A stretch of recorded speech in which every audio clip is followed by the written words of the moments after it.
But may I ask you, sir, what is your most enjoyable project assignments? If you can tell us some of them. Well, I do mostly fine arts. And marami kasing definition ng fine arts. Especially in my work, I wear many hats, no? Especially I'm a painter also. I'm a fine art photographer. I'm a digital printmaker. So my approach in photography is more or less less on the gadgets, no?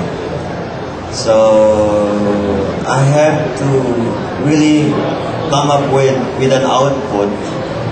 So it's more on the output rather than yung ceremonial of preparation or preparing yung mga lenses. You're truly an artist, I must say, but to be a fine art photographer or to delve into that field, do you necessarily have to be a painter yourself? Kasi it comes from within, no? Although pwede naman siyang pag-aralan or dahil lahat naman tayo artists na may potential na hindi lang natatap, no?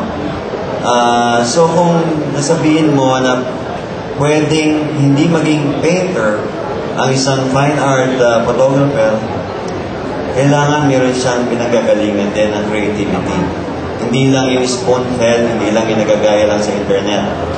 And he has to really dig in kung sino siya para to create his own style, or kung hindi, magiging copycat lang tayo na ginagaya yung particular teacher or yung facilitator na nagiging obsolete. So, para siyang out of 10 creative photographer or out of 10 photographer, nag-iisa lang siya. Parang ganun yung ratio ngayon eh. In other words, you become a truly and complete artist yourself. Yun yung pinaka-high ng being a fine art photographer or artist.